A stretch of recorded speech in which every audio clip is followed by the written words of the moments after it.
Hello students, आज आपण तुमचा 11वा जो चॅप्टर आहे मानवी शरीर आणि इंद्रिय संस्था यातील अजून एक इंद्रिय संस्था जी आपली महत्त्वाची इंद्रिय संस्था आहे त्याची माहिती घेणार आहोत. ती म्हणजे आहे मानवी श्वसन संस्था. तर तुम्हाला माझ्या पाठीमागे आपल्या मानवी पूर्ण अंतर्गत इंद्रिय संस्थेची रचना दिसत आहे.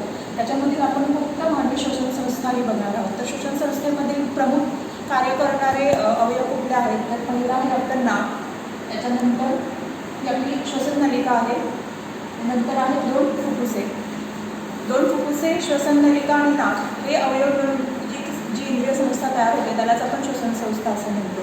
तर ती काम कशी करते ते आपण आज एका व्यायामाच्या मदतीने बघणार आहोत.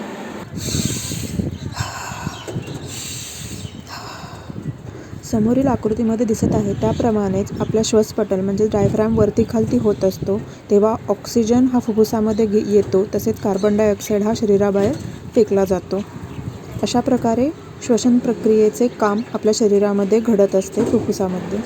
मगाशी बघितलेल्या आकृतीमध्ये आपल्याला श्वसन संस्था आपल्याला करून बघायची आहे. तर त्याच्यासाठी एक ग्लास आहे, त्याच्यामध्ये एका पाईपला 2 फुगे लावलेले आहेत. ते मी या पाईपच्या आतमध्ये घालते, या ग्लासच्या आतमध्ये घालते.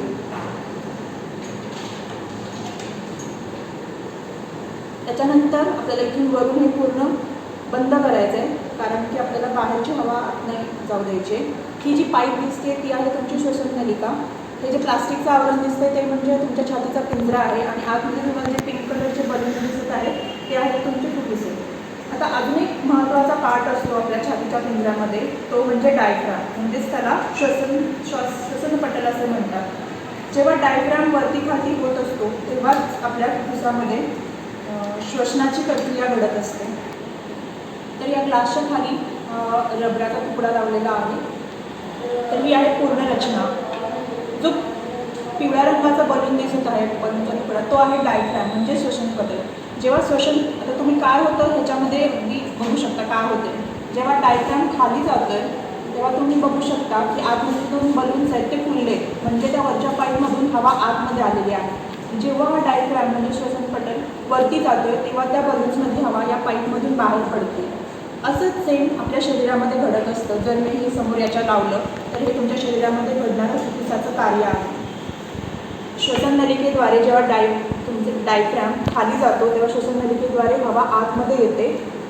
त्याच्यानंतर जेव्हा डायफ्रॅम वरती जातो तेव्हा या फुफ्फुसांमधील हवा श्वसन नलिकेमधून म्हणजे आपल्या नाकावाटे बाहेर पडते. तर याच्यामध्ये होतं काय असतं, जेव्हा आपण बाहेरील हवा आत घेतो तेव्हा मुख्यत्वे आपण ऑक्सिजन आत घेतो. आपल्या फुफ्फुसामध्ये हा जो ऑक्सिजन आहे तो रक्तामध्ये मिक्स होण्याचं काम आपल्या फुफ्फुसामध्ये होत असतं. त्याच्यानंतर जो कार्बन डायऑक्साईडचा वायू आहे तो आपण उच्च वासावाटे पुन्हा नाकामधून बाहेर टाकतो. ही आहे आपलं फुफ्फुसाचं कार्य.